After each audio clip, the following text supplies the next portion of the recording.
If you're going to stay in India for a while, renting a house can save you hundreds of dollars.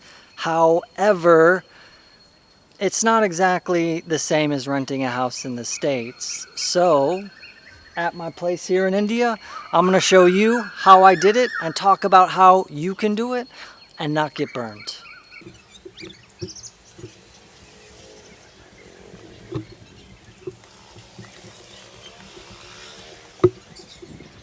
One thing cool about renting a house in India now is that pretty much you can find a lot of listings on Facebook. While I was still in the United States, I was going on the local Facebook group and I was messaging people who were offering a place on the Facebook group here. So before I was even in India, I had 5, 6, 7 places that I was looking at. I was asking them things like how much would it cost, would they have internet, where were they at in reference to the city that I wanted to live.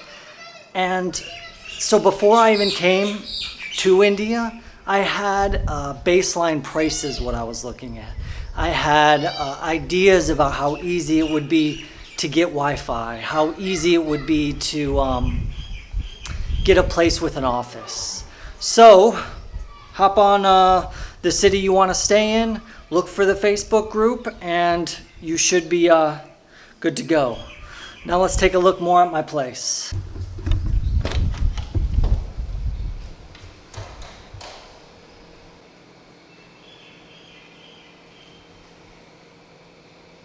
When you're looking around the place, you want to make sure to look for certain things. One thing you can look for is the water purifier. Having a purifier like this means I can drink water whenever I want. The tap water is something you want to avoid, so I wouldn't even want to do dishes with this water. This system right here saves me a lot of time, is something to look for. Another thing to look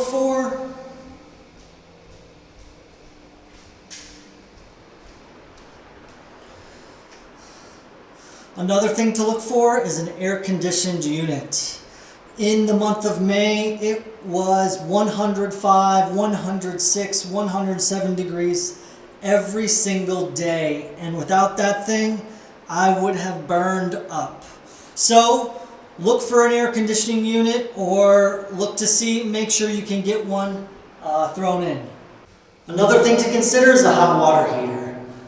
Look to see how many gallons it is. I'm only one person, so this does perfect for me. However, if you had more people, you might want to make sure you get a bigger one. So before I take a shower, I just click this button, and then 10 minutes later, I have hot water. Here's the toilet. I've never really used a squat toilet here, and this Western style toilet works well for me. You would just want to test it out, make sure it works well. Another thing to consider is the shower. Not all places will have a shower, so you might want to just make sure that the shower works, turn it on,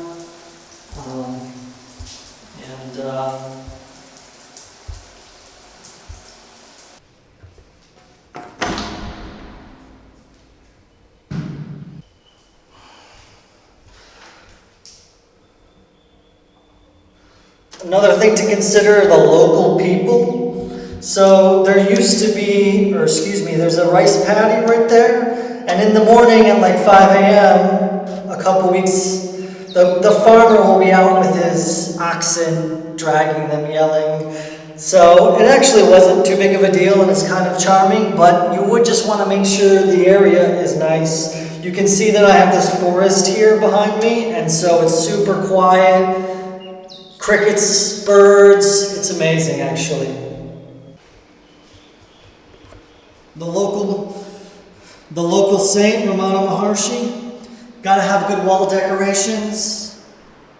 Another thing to think about is having an alarm system. Now, I'm not trying to scare you, but having a system like this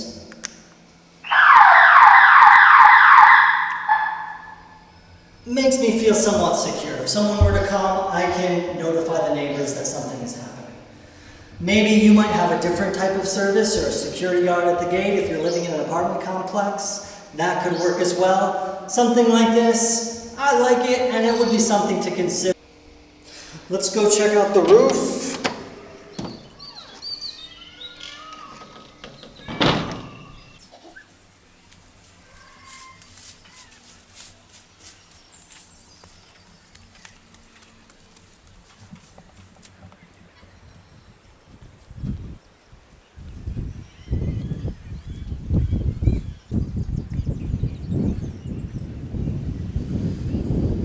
Here's the roof. Here's the view from the roof of my place. I was really lucky to find this place. I found a place on Facebook. I went to 5 to 10 places. I liked some of them, but I didn't get that feeling that I wanted to live there. As soon as I saw this place with the big rooms, the nice office, the beautiful views, felt like home. I acted quickly and was able to get a good deal and moved in. Now, a few tips to leave you with before I send you to my website where you can find some even better questions on what to ask when you're looking at a place. So one thing to figure out is how much are utilities going to be, and how will you pay them?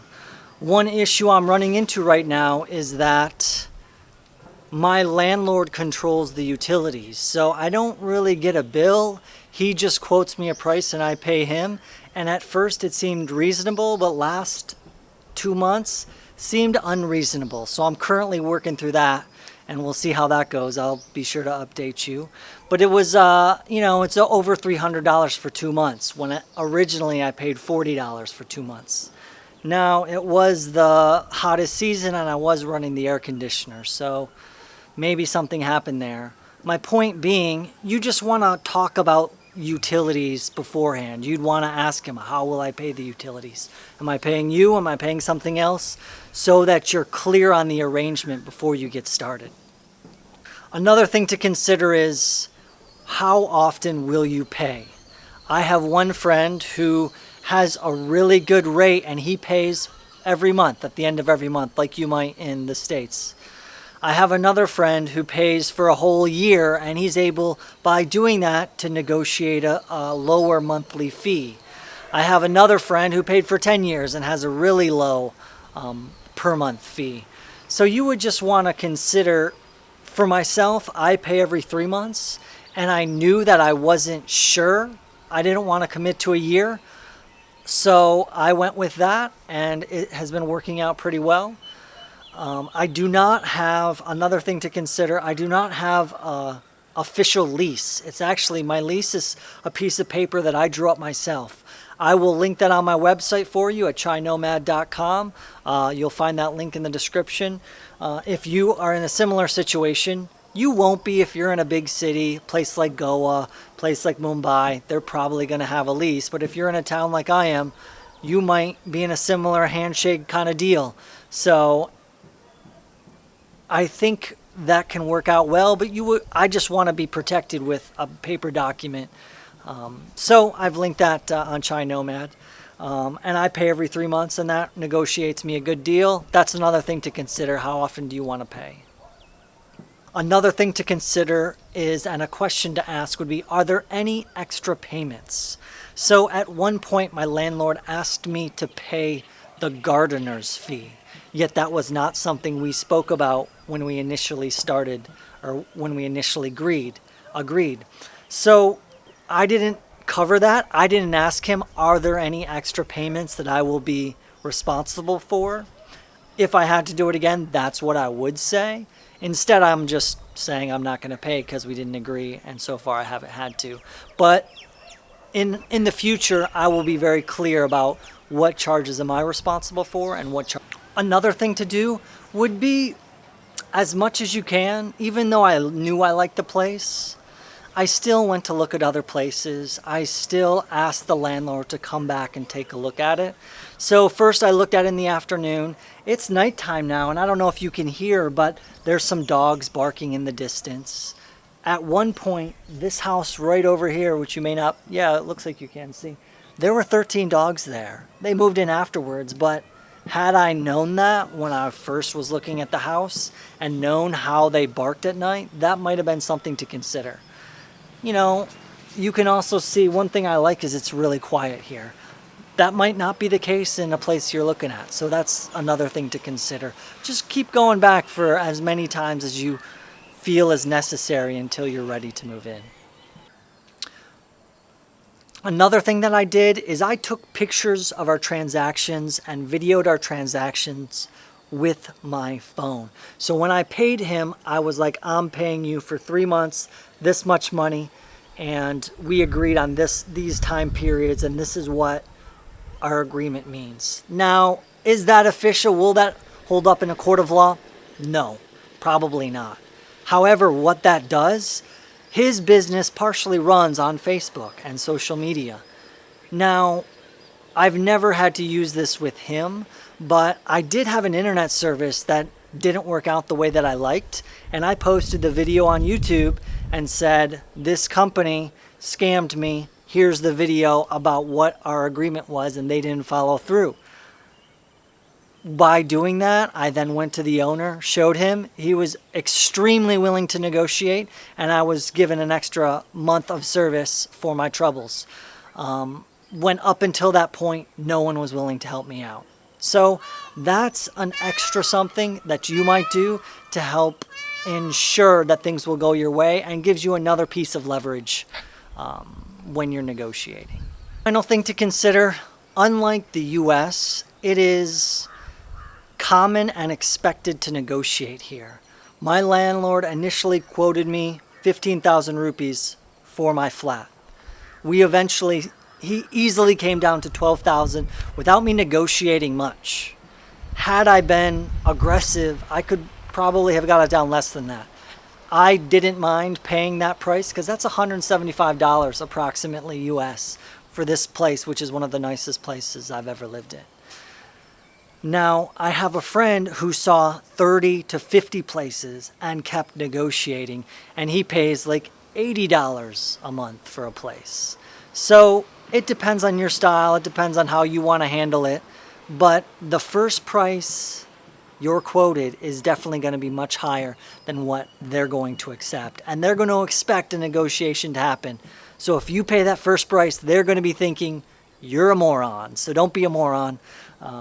Or don't be, I shouldn't say moron, don't be a naive tourist who is just used to paying the first price, because that's just not how it works here.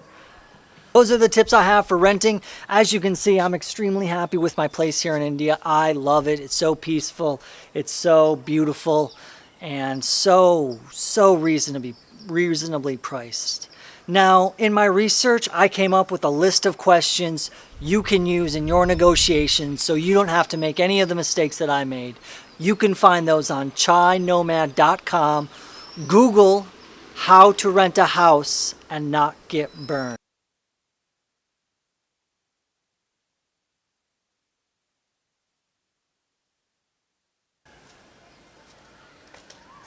If you're going to stay in India for a while, you're going to want to rent a house.